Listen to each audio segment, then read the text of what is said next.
A special prosecutor in October decided not to bring charges of sexual misconduct against Indiana Attorney General Hill. Hill's attorneys say the Republican official is exonerated and absolved. However, the four women he is accused of groping at an Indianapolis bar are taking steps to bring a civil suit against Hill. We're joined now by Samantha Lozano, one of the women who spoke out against Hill, and her attorney, Hannah Joseph. Thank you both for being here today. Appreciate it. You know, I mean, this started back in March. It's November now. Samantha, what's the support been like? I've had a great amount of support, both from my team, my colleagues, and my parents, my family. It's been good. You know, when you decided to come forward with this, were you prepared for all of the media and kind of all the attention that this was going to garner? I was not. It wasn't something anyone can really prepare for, but it's been quite an experience. Going through this process, what maybe disappoints you the most coming through how the state handled this situation? I'm just very disappointed that being believed and having enough evidence isn't enough to actually change something.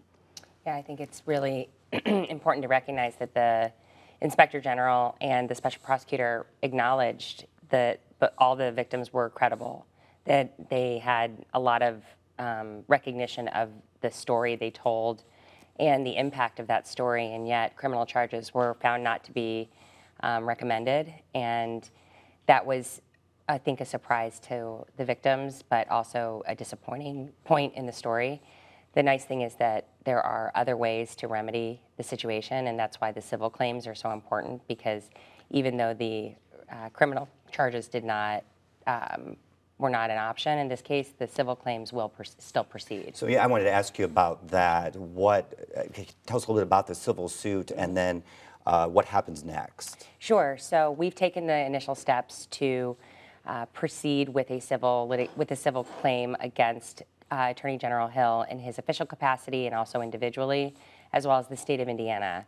And we filed a tort claim notice, putting the state on notice that they will be proceeding with civil claims, as well as filing a charge of discrimination with the federal EEOC. And what's the timeline in terms of how that will play out?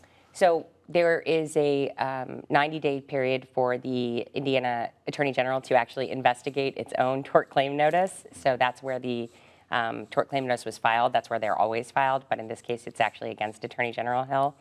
So within 90 days from October 23rd, we'll have an answer back as to whether they intend to do anything with the tort claim notice. The EEOC process should probably take until about April. Once that's concluded, if not sooner, we will be proceeding with filing a civil lawsuit. What do you want the end result to be? So the end result is really accountability for both Attorney General Hill's actions the night of March 15th, when he was inappropriately touching and speaking with these women, to the actions that were taken after it was reported, and the discrediting and when Attorney General Hill basically called the victims liars and used his state office to do so. So we hope that the state will change its process for reporting, take this seriously, and change its policies. And just really quick, Samantha, what's your message for those out there who are listening to this and maybe are in the same situation you've been but are too afraid to speak out? I, too, was afraid to speak out, but I know what's right and I know what's wrong, and it's important to speak about what is wrong. So I encourage all women and men to find their voice and to speak out about what's wrong, because we can make a change. Thank you both very much for being here. Appreciate it. Sure. Thank you for having us. Now for